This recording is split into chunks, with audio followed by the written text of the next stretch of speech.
Hello everyone, Jen here. Thank you for joining me today on our watercolor journey. We are working on a pretty cool birthday card, and this one can be really customized to anyone. So the colors can be their favorite colors, it can be a rainbow, which is what I'm doing today. I have put my tape down in the rule of thirds. All right, so here I have taped off with 1/2" tape a section for my message, which is going to be Make a Wish. We are going to be drawing some birthday candles for a birthday card. So here I have found the bottom of my candles, and here I have found the top of my candles. I'm going to do a flame at the top, so I want to leave, a pretty good amount of room here, so I have a little space before the flames and then enough to do the flames. And this is where it can get a little tricky. You want to now create 5 candles within the space equally, leaving like a frame around. I just kind of go by instinct, and then I just work kind of backwards. So I will erase and do all that kind of stuff. So I'm gonna try and do the same amount of space on the edges. The edge space doesn't matter as much because you can always trim it if it's out of whack. I think I'm gonna make these pretty thick here. And I like using a clear ruler for that reason. You can kind of see where you last were. And they don't have to be perfect. You just want them to be somewhat symmetrical. So it can get kind of confusing because you're leaving a space between the candles and then you're doing the candle and then the space. So sometimes you could get a little lost in what space is what. Okay, so we have 1, 2, 3, 4, 5 candles, so that's good. Here's 1 candle, 2, 3, 4, 5. So I have all this space here, and I only have this little bit of space here. So I think I'm just going to trim that when I make my card. I'm not going to even worry about it right now. And then from there, I can take an eraser, and we are just going to let go of these guidelines. And you can really see it start to make its shape. This one I'm going to make a little bit bigger because I think it could stand to be, and it will give me less that I have to cut off in the end. So that's really the only tricky part about this card, is kind of like getting that alignment right for the candles. But you could make a template if you wanted to. If you liked this card enough to make multiple, you could do a template, which would be, a lot easier. Once you get it down, then you can kind of, it really doesn't even matter about placement with the template because you can just place it on your piece itself. I think though I am still going to create a guide for myself to know where my card ends. And that way, because I'm gonna have to center my message basically and everything, and I don't wanna get off center because of that. So I'm just gonna go ahead and draw in my flames, just so I have a good sense. Here's the wick, just so I have a good sense of spacing and everything. And then I'm just drawing this, and then it won't be this precise when we paint it. It'll be more loose. All right, that looks great. So now I'm gonna take my kneaded eraser and just kind of lighten all of this up. So I'm just gonna roll over everything I've painted. I think I'm gonna use a size 6, and then I'm gonna try maybe and use maybe a 3, just in case I need to kind of get in the edges. So today I've made it pretty easy for myself and just gone with the colors of the rainbow minus the indigo and violet. So I'm gonna start with red, and this red is cadmium red.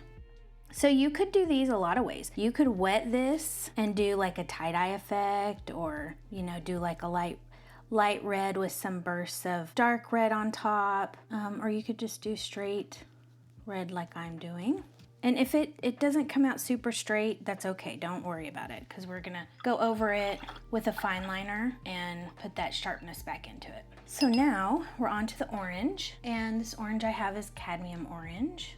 And these candles that I did this time are a little bit thick, but like I said, they're really the star of the show in this card, so kind of wanted to make them you know, substantial. And it's really nice when you do the pattern on top to have a larger space to do it. It makes it a little easier than if they were small. And the yellow, which is cadmium yellow.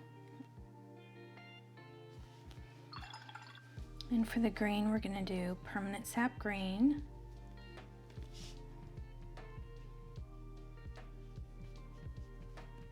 And our blue is French ultramarine.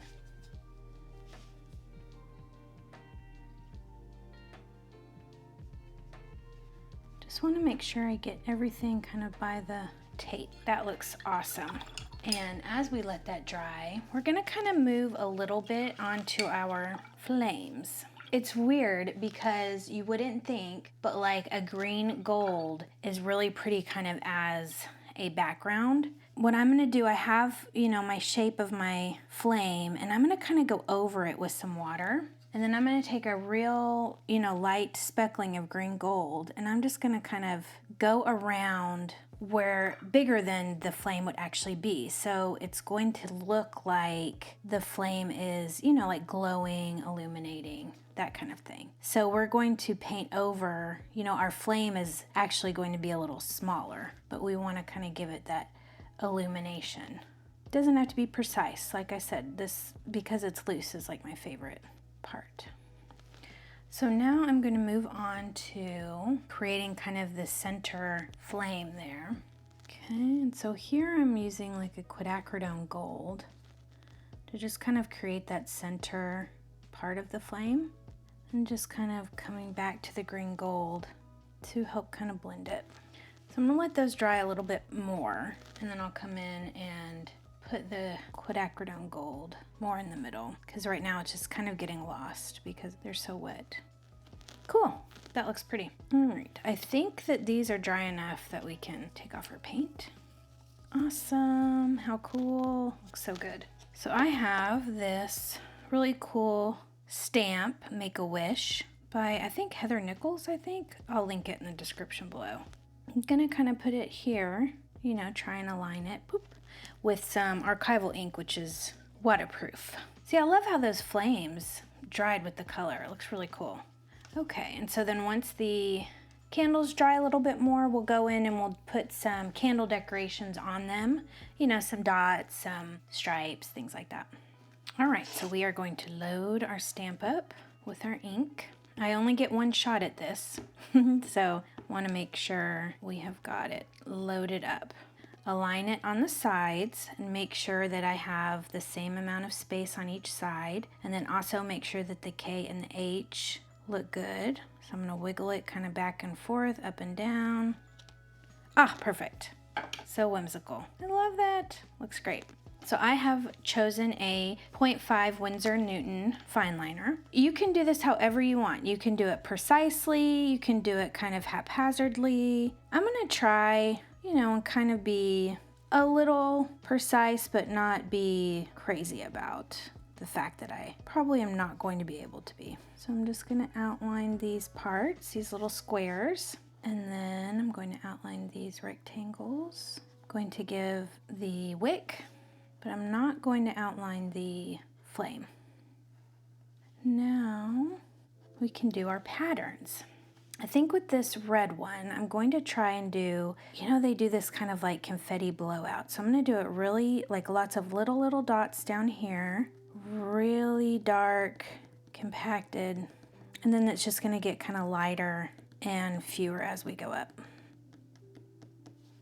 Yeah, something like that. That looks great. This one I think I'm gonna do like kind of big polka dots mixed with little ones, medium-sized ones. I'm gonna put some small ones in there.